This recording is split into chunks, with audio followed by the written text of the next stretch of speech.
Hello students, welcome to Indian online study point. हम class 9 के chapter 15 में चल रहे थे और चैप्टर 15 में हमने सेकंड पार्ट तक कर लिया था। आज हम थर्ड पार्ट को पढ़ रहे हैं। सेकंड पार्ट में हमने मैन्योर और फर्टिलाइज़र के बारे में पढ़ा था। मैन्योर और फर्टिलाइज़र में जो बेसिक डिफरेंस होता है वो क्या होता है?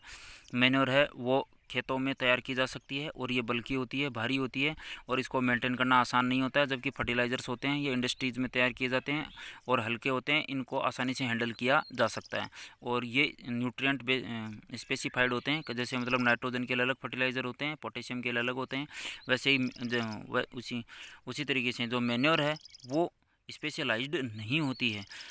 किसके लिए? किसी भी स्पेसिफिक न्यूट्रेंट के लिए। और इसमें ह्यूमस ज़्यादा होती है, जबकि फर्टिलाइज़र्स के अंदर ह्यूमस नहीं पाई जाती है। इरिगेशन है वो हमने इरिगेशन देख लेते हैं। इरिगेशन किसको कहते हैं? जो वाटरिंग की जाती है क्रॉप के अंदर, उसको इरिगेशन कहते हैं। तो यहाँ से स्टार्ट कीजिए इसको। Irrigation, India has variety of water resources. India की में वाटर रिसोर्सेज की वेराइटी पाई जाती है, जैसे कि वेल्स है, कैनाल्स है, रिवर है, लिफ्ट सिस्टम है, टैंक्स है, रेन वाटर है। इनके द्वारा इरिगेशन की जाती है। इरिगेशन का मतलब होता है क्रॉप्स के अंदर वाटरिंग, मतलब पानी देना। फिर इसके बाद में हमने पढ़ लिया था मिक्स्ड क्रॉपिंग, इंटरक्रॉपिंग और क्रॉप रोटेशन। अब मिक्स्ड क्रॉपिंग के अंदर, मिक्स्ड क्रॉपिंग में देखिए, मिक्स्ड क्रॉपिंग क्या है? एक प्रकार का इंश्योरेंस है। किसके against? Failure of one of the crop. अगर किसी भी एक प्रकार की फसल का नुकसान हो जाता है तो दूसरी प्रकार की फसल से उस नुकसान होने से बचाया जा सकता है। तो इस प्रकार से ये हमारे एक इंश्योरेंस की तरह काम करती है। A few cows of a few rows of one crop alternate with a few rows of second crop are selected such that their nutrient requirements are different।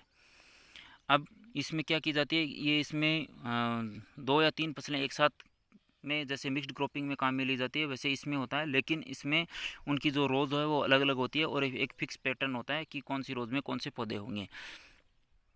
और इनकी जो रिक्वायरमेंट है न्यूट्रेंट की, वो भी अलग अलग होती है।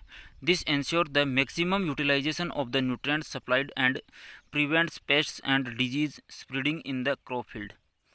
और इसमें ये इंश्योर कर लिया जाता है कि इसका मैक्सिमम यूटिलाइजेशन हो, जिससे सभी प्रकार के पौधों को न्यूट्रिशन है वो सप्लाई हो सके। और पेस्ट्स है और कीड़े, जो इंसेक्ट्स हैं, उनसे फसल को बचाया जा सके, क्रॉप फील्ड को प्रोटेक्ट किया जा सके।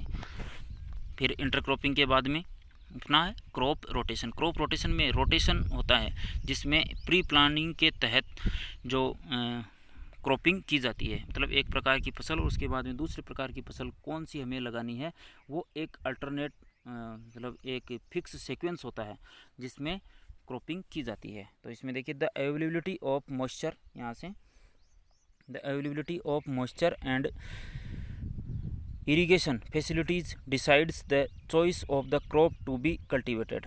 जो अवेलेबिलिटी है मॉइस्चर की, मतलब पानी की कितनी मात्रा है, वहाँ पर नमी कितनी है, इरिगेशन के लिए फैसिलिटीज़ कैसी है, वो डिसाइड करती है कि हमें किस प्रकार की क्रॉप का कल्टीवेशन करना है, किस प्रकार की फसल को लगाना है।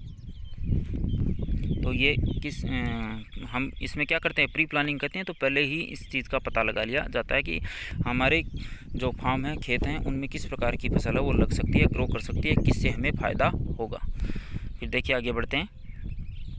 Crop protection, improvement, management. Field crops are infested by large number of weeds, insects, pest, disease and storage of grains. अब हमें कुछ जो तरीके हैं वो अपनाने होते हैं। किसके लिए? इन पौधों को बीमारी होने से बचाने के लिए, कीड़े मकोड़ों से बचाने के लिए, जो अनवांटेड प्लांट्स हैं उनसे बचाने के लिए। और उसके बाद में इसको क्या किया जाता है? स्टोरेज किया जाता है। जो कि जो ग्रेन्स हम प्रोड्यूस करते हैं, उत्पादित करते हैं, उनको हम स्टोरेज करते हैं। तो सबसे पहले हम देख लेते हैं कि weeds are unwanted plants in the crop field. Weeds हैं वो अनवांटेड प्लांट होते हैं।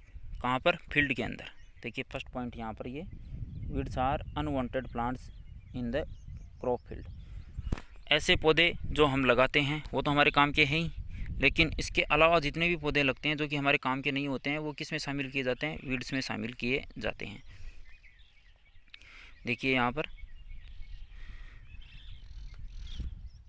इस वाले डायग्राम में वीड्स, ये जो उखाड़े जा रहे हैं, जो पौधे ही किसी काम के नहीं है, ये घास है और ये जो हमारी फसल है इसको नुकसान पहुंचाते हैं, इसलिए इनको अलग किया जाता है। ऐसे पौधे क्या कहलाते हैं? वीड्स कहलाते हैं।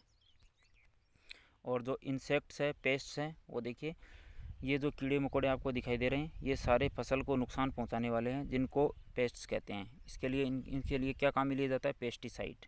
क्या काम में लिया जाता है? पेस्टिसाइड। और जो वीड्स होते हैं इनके लिए काम में लिया जाता है वीडीसाइड। क्या काम में लिया जाता है? वीडीसाइड।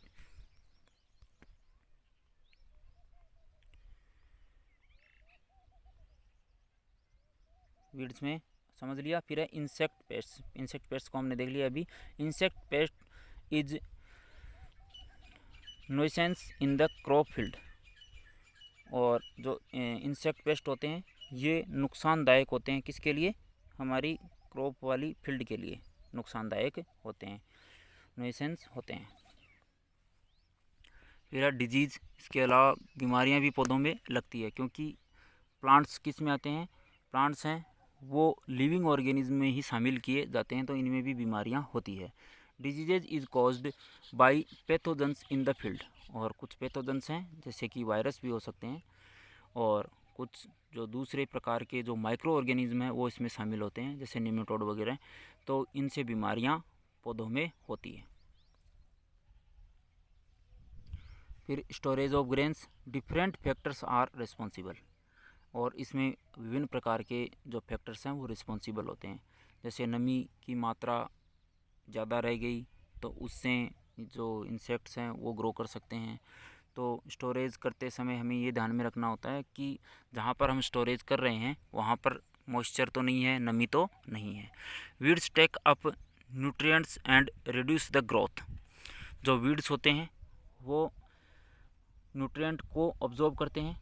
जैसे जो हमारे काम के जो पौधे होते हैं जिनको हम लगाते हैं उनसे वो कंपटीशन करते हैं, किसके लिए? न्यूट्रिएंट्स के लिए। और वो न्यूट्रिएंट्स सारा कौन ले लेते हैं? वो अनवांटेड प्लांट्स जो वीड्स हैं वो ले लेते हैं, और हमारी फसल के लिए न्यूट्रिएंट्स है वो नहीं बचते हैं। इंसेक्ट पेस्ट, इसमें देखिए insect pest affect the health of crop and reduce the yield.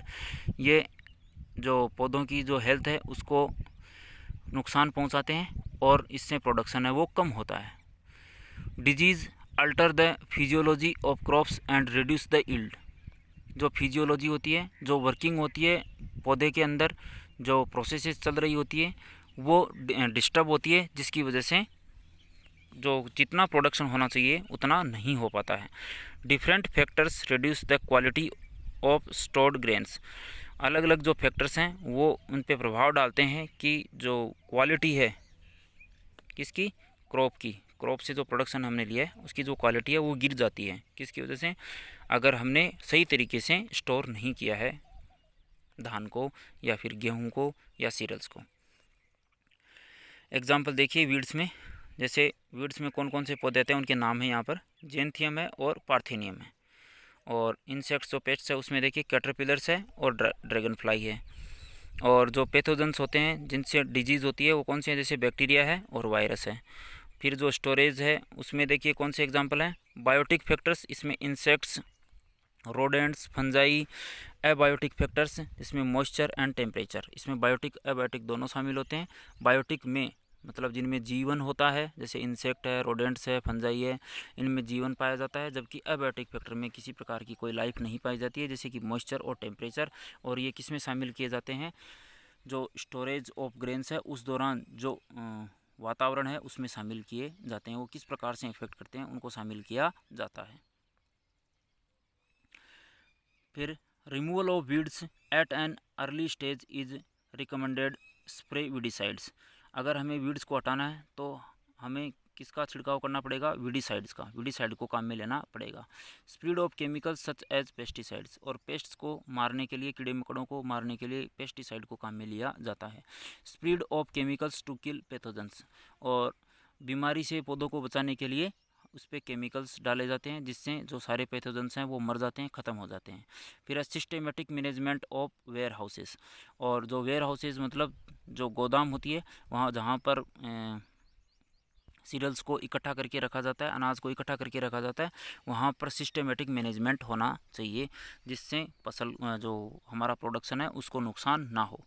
फिर देखिए animal husbandry, it is scientific management of animal live stock. ये साइंटिफिक मैनेजमेंट किया जाता है, इसमें वैज्ञानिक तरीके से मैनेज किया जाता है लाइव स्टॉक को, मतलब लाइव स्टॉक मतलब पशुओं को। Includes feeding, breeding and disease control, जिसमें क्या क्या शामिल होते हैं, फीडिंग मतलब उनका खाना, ब्रीडिंग मतलब प्रजनन, और डिजीज़ मतलब बीमारी इनमें शामिल है। इन सभी को देखा जाता है कहाँ पर, एनिमल हस्बेंड्री में, और साइंटिफिक जो मेथड्स हैं उनको काम में लिया जाता है। Animal based farming includes cattle farming. Animal based farming में कौन कौन से शामिल होते हैं, जैसे पशुपालन है, पोल्ट्री फार्मिंग मुर्गी पालन है, फिश फार्मिंग जैसे मछली पालन है, एंड बी कीपिंग जैसे मधुमक्खी पालन। ये सब किस में आते हैं, एनिमल हस्बेंड्री में शामिल किए जाते हैं। अब कंटेंट है, फिर कैटल फार्मिंग के लिए, पोल्ट्री फार्मिंग के लिए, फिश फार्मिंग के लिए, बी कीपिंग के लिए ये जो पर्पज़ हैं वो कौन कौन से हो सकते हैं, ये देखिए। जो कैटल फार्मिंग है उसके लिए पर्पज़ क्या हो सकता है, कैटल फार्मिंग क्यों की जाती है, मिल्क के लिए, और जो पोल्ट्री फार्मिंग होती है वो मीट, चिकन और एग के लिए। फिश फार्मिंग होती है वो चीप सोर्स होती है एनिमल प्रोटीन के लिए, और चीप सोर्स मतलब सस्ती, प्रोटीन की सस्ती दर पर उपलब्धता फिश फार्मिंग की वजह से ही होती है। Beekeeping, honey, wax, medicinal, जो मेडिसिनल कोई भी उत्पाद हो सकता है, ये किस में शामिल किए जाते हैं, जो मधुमक्खी पालन है उसमें शामिल किए जाते हैं। तो यहाँ तक हमने क्लियर कर लिया। देखिए फर्स्ट पॉइंट पर्पज़ क्या है, देखिए कैटल फार्मिंग का दूध उत्पादन, पोल्ट्री फार्मिंग का मीट और चिकन एग ये इनसे मिलते हैं, फिश फार्मिंग में ये चीप सोर्स होते हैं किसके, सस्ते सोर्स होते हैं किसके, प्रोटीन प्राप्त करने के, और बी कीपिंग इसमें हनी वैक्स और मेडिसिनल जो इक्विपमेंट्स हैं, सब्सटेंसेज हैं वो तैयार किए जाते हैं इसके माध्यम से, बी कीपिंग से जो प्रोडक्ट तैयार होते हैं उनसे। आज का सेशन आपको अच्छी तरीके से समझ में आया होगा, और आई थिंक आपने इसको अच्छी तरीके से समझ लिया होगा। एक बार हम थोड़ा सा इसको देख लीजिए, जैसे एनिमल हस्बेंड्री है, एनिमल हस्बेंड्री ये देखिए यहाँ पर ये क्या है, एनिमल हस्बेंड्री है जहाँ पर पशुपालन किया जा रहा है, और ये स्टोरेज के लिए साइलोज हैं, SILOS साइलोज, SILOS साइलोज, और साइलोज के अंदर क्रॉप प्रोडक्शन को हम स्टोर करके रखते हैं, जैसे गेहूं को, बाजरे को, मूंग, मोठ ये होते हैं, इनको इनमें क्या किया जाता है, स्टोर करके रखा जाता है। अभी तक अगर आपने चैनल को सब्सक्राइब नहीं किया है तो चैनल को सब्सक्राइब कर लीजिए, जिससे आपके पास सभी प्रकार की नोटिफिकेशन है वीडियो से रिलेटेड वो आप तक पहुंच सके। इसलिए आपको क्या करना है, बेल आइकन को भी प्रेस कर देना है। तो चैनल को सब्सक्राइब कर लीजिए, बेल आइकन को प्रेस कर दीजिए, और शेयर और लाइक करना नहीं भूलना है।